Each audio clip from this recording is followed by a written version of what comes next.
Hello everyone, welcome to Nepal online school. आज हामी general English ग्रामरमा एक्जेक्टिभ correction गर्दैछौँ जुनमा हामी पार्ट 1 छ यो यसमा हामी 20 क्वेशनहरु गर्छौँ मल्टिपल चोइस क्वेशन र बाँकी 20 अर्को पार्टमा गर्छौँ है र सुरु गरौँ फर्स्टमा त अब एक्जेक्टिभ भनेको के हो भनेर जान्नु पर्यो I think you know what adjective means adjective भनेको के हो त An adjective is a word that modifies a noun or noun phrase or describes its referent भनेर भन्छ भनेको के हो त भन्दाखेरि सिम्पली नेपालीमा भन्दाखेरि नामको विशेषता जनाउने शब्दलाई विशेषण भनिन्छ भनेर भन्छ नि हो यो के हो त विशेषण हो है नाम अथवा सर्वनामको विशेषता जनाउने कस्तो छ त भन्ने हैन कस्तो स्टेटमा छ कहाँ छ एभ्रीथिङ एन्ड अल जस्तै ओल्ड ग्रीन चेयरफुल हैन डिस्क्राइब गर्ने वर्डहरु सबै के भयो त एडजेक्टिभ भयो है त्यसकै आज हामी एक्सरसाइज गर्छौं एकदमै सजिलो एक्सरसाइज पनि छ अलिकति ट्रिकी त छँदैछ है ल she is senior than me भनेर छ so she is senior than me ठीक छ अब यहाँ नेरी सिनियर जुनियर को एउटा चाहिँ प्रिपोजिसन कुन आउँछ भन्ने कुरा हुन्छ है त ल म यता लेख्छु है सिनियर जुनियर एल्डर लाई हामीले लेख्नु पर्यो भनेदेखि they are always followed by preposition preposition to है टु चाहिँ लाग्छ सिनियर जुनियर एल्डरमा र तपाईले ओल्डर भन्नु पर्यो हैन यंगर भन्नु पर्यो भनेदेखि चाहिँ तपाईले देन को प्रयोग गर्नुहुन्छ यसलाई यसरी पनि बुझ्न सकिन्छ देन भनेको जहिले पनि कम्पेरिजन गर्दाखेरि केही कुराको कम्पेरिजन गर्दाखेरि देन भन्ने युज गर्ने हैन नेपालीमा देन को मिनिङ के हुन्छ भन्दा भन्ने हुन्छ नि त हैन उ म भन्दा ठूलो छ he is taller than me भन्ने कुरा हुन्छ है सो बुझिन्छ देन भनेको कम्पेरिजन गर्दा मात्रै सिनियर जुनियर एल्डरमा कुन प्रिपोजिसन लगाउने टु प्रिपोजिसन लगाउने सो अब त मिलिहाल्यो हैन सो कुन ठीक हुन्छ त A C is senior than me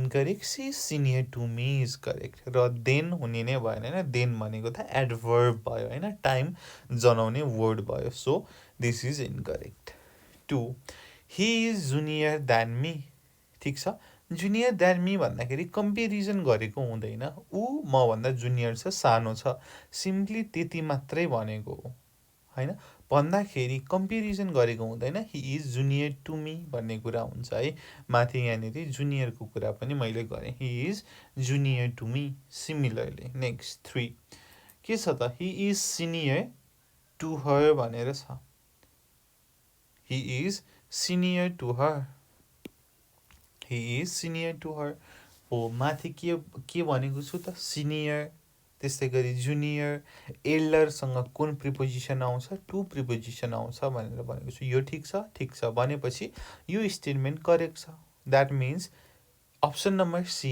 is also correct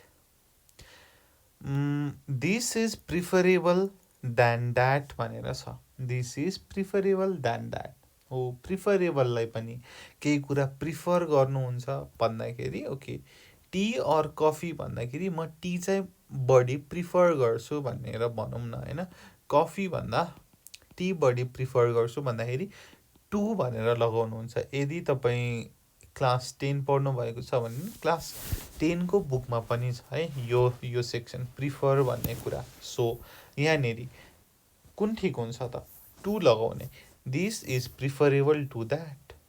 This is preferable to that. यो चाहिँ बढी प्रिफर गर्छु भनेको छ तर केही रूपमा कम्पेयर चाहिँ गरेको छैन है भन्ने कुरा हुन्छ 5 My sister is elder than me as I have already told you. Elder senior junior मा जहिले पनि टु लगाउने भनेपछि than को ठाउँमा टु प्रिपोजिसनले जोड्ने My sister is elder to me. My sister is elder to me. Similarly, I prefer tea than coffee भनेर छ ठीक छ मैले अघि पनि भने यहाँ टी छ यहाँ कफी छ मलाई कफी चाहिँ मन नै नपर्ने पनि होइन मलाई टी चाहिँ अलि बढी मन पर्छ बढी प्रिफर गर्छु भनेर भनेको हैन यहाँ कम्पेरिजनको सेन्स आउँदैन, ठिक छ। प्रिफरसँग जहिले पनि टु लगाउने, ठिक छ। यहाँनिर टु लगाउने। I prefer tea to coffee is the correct one. 7 John is elder than Kelly. अब यहाँनिर चाहिँ थोरै ट्रिकी कुरा हुन्छ, ठिक छ। जोन इज एल्डर देन केली भन्ने कुरा छ। अब यसको यहाँनिर केली भनेको को हो त भन्ने कुरा आउँछ। जोनको रिलेसन केलीसँग के छ त भन्ने कुरा आउँछ है। यसको बारेमा थोरै डिस्कस गरौँ है। हामीले फ्यामिली मेम्बरसँग कम्पेयर गर्दाखेरि एल्डर लगाउँछौँ र रेस्ट फ्यामिली मेम्बरभन्दा बाहेकसँग ओल्डर लगाउँछौँ। You got it. र एल्डरसँग जहिले पनि हामीले माथि अघि कुरा गरेका छौँ टु लाग्छ भन्ने कुरा पनि गरेका छौँ। र यहाँनिर जोन र केलीको वी डोन्ट नो होइन, उनीहरूको रिलेसन के हो त भन्ने त हामीलाई थाहा छैन। द्याट्स वाइ हामीले जोन इज ओल्डर देन केली, ऊ चाहिँ जेठो छ केली भन्दा भनेर चाहिँ लगाउँछौँ, ठिक छ। C is the correct answer. Other than family members should be compared using the word older भनेर भन्छ, ठिक छ। Okay, then next 8 Virat's older brother is in Tokyo. अब हामी त यहाँ ओल्डर एल्डरको कुरा हेर्दै थियो, पक्कै पनि यसमै केही छ, कि त यो मिलेको छ कि त मिलेको छैन होइन। Virat's older brother is in Tokyo भनेर छ। भर्खर मैले माथि के भनेको छु, फ्यामिली मेम्बरको लागि एल्डर लगाउने, फ्यामिली मेम्बरभन्दा बाहिरको लागि ओल्डर लगाउने। That's why option number B Virat's elder brother is in Tokyo is the correct one. Virat's elder brother is in Tokyo. Similarly, my older sister is a doctor. My older sister is a doctor भनेर छ। फेरि पनि मेरो older sister भनेपछि मेरो फ्यामिलीकै मान्छे पर्यो नि त होइन। हो, फ्यामिलीको मान्छेलाई ओल्डर लगाउने कि एल्डर लगाउने त भन्नुहोस्, के लगाउने? एल्डर लगाउने। द्याट्स वाइ यहाँनिर माई एल्डर सिस्टर हुने भयो भनेपछि option A is the correct one. Thomson is more taller than his brother भनेर छ। Thomson is more taller than his brother. अब यसमा के मिस्टेक छ, के सही छ, के गलत छ भन्ने कुरा हेरौँ है। सो टलर भन्दाखेरि के त इआर आएको छ, कम्पेयर गरेको छ होइन। टलको टलर कम्पेरेटिभ हो नि त, थोम्सन र उसको ब्रदरमा कम्पेयर गरेको छ। को टलर छ त? थोम्सन टलर छ। अगाडि नै टलर भन्ने भइसक्यो भनेदेखि यो मोर किन लेखेको त? मोर चाहिँ बढी भयो, ठिक छ। हो, टल is already comparing, taller is already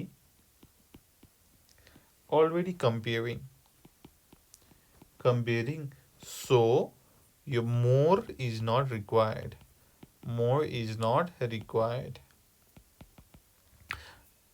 ठिक छ। बुझ्दै हुनुहुन्छ भनेपछि अप्सन ए इज इनकरेक्ट होइन, मोर छ इनकरेक्ट भनेपछि second one Thomson is taller than his brother, this one is correct. Similarly 11 C is more younger than I, C is more younger than I भन्ने कुरा छ। अब यहाँ पनि त्यही कुरा, माथिकै कुरा, यङ्गर हो ऊ मभन्दा कान्छी छे भन्ने कुरा छ। कम्पेरिजन गरेको छ, ध्यान राखेको पनि ठिक छ, तर यो मोर किन त होइन, बेकारमा मोर किन लेख्ने त? अलरेडी यो यङ्गरले कम्पेयर गरेको छ त मोर किन लेख्ने होइन। सो हामीले मोरलाई हटाउँछौँ। द्याट मिन्स कुन अप्सन करेक्ट भयो? B, she is younger than I. You know her more better than him, you know her more better than him.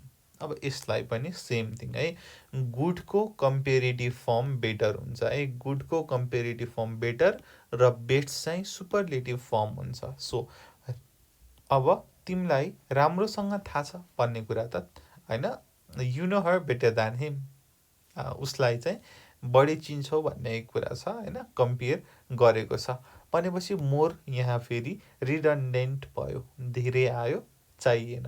So you know her better than him is the correct answer. Similarly Ravi is more clever than Ramya भनेर छ। हैन। So अब यो के हुन्छ त भन्ने कुरा छ। हाम्रो अहिलेसम्म गरेको माथिको हैन कम्पेरिटिभको कुरामा सेम थिङ दोहोरिरहेको छ। के दोहोरिएको छ त मोरको कुरा हैन। पहिल्यै कम्पेयर गरिसकेको छ भनेदेखि फेरि कम्पेयर किन गर्ने त भन्ने कुरा आउँछ नि त। हो त्यही भएर Ravi is cleverer than Ramya भनेर कुरा भयो। Health is more preferable to wealth भन्ने कुरा छ। अगेन द सेम थिङ मोरलाई हटाउने हैन अगाडि नै कम्पेयर भइसक्यो नि त। प्रिफरेबलले त अलरेडी कम्पेयर गर्दैछ मोर किन चाहियो। So option number A health is preferable to wealth भन्ने कुरा छ। ओके यो भयो कम्पेरिटिभको कुरा। अब आउँछ सुपरलेटिभको कुरा। सुपरलेटिभ सो थोरै यसको बारेमा कुरा गरौँ है।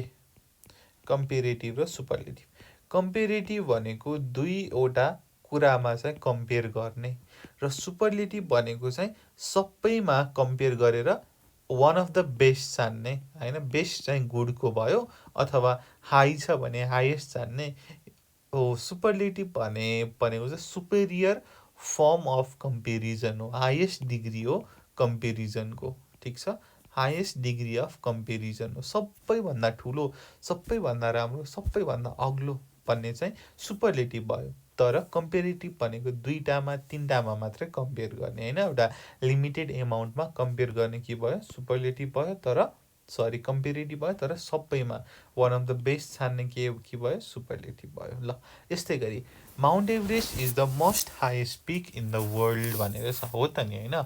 माउन्ट एभरेस्ट संसारको सबैभन्दा ठुलो हिमाल हो भन्ने कुरा थाहा छ।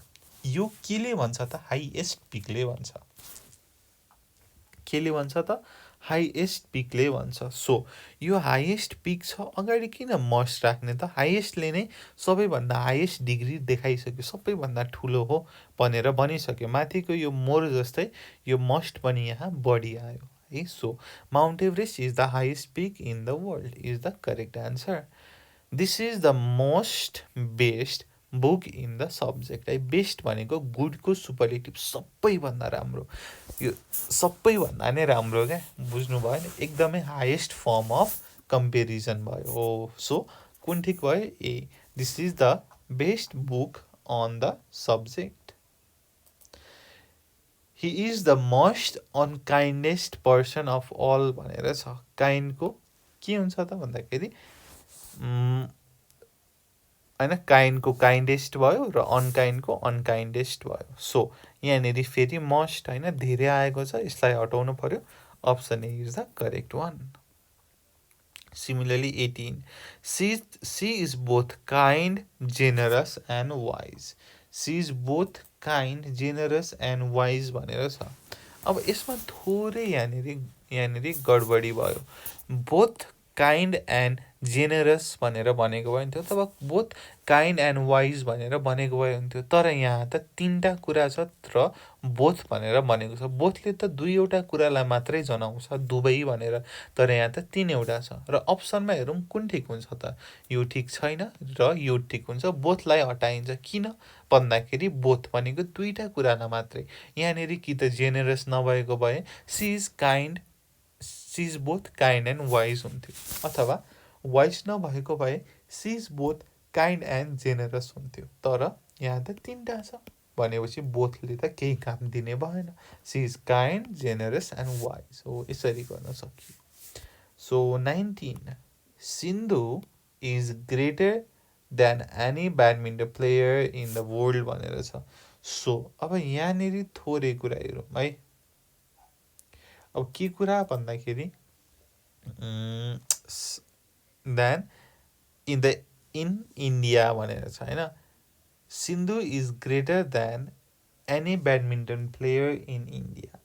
अब यसमा केही कुरा छ र कुरा छ भने के छ त भन्ने कुरा हेरौँ है।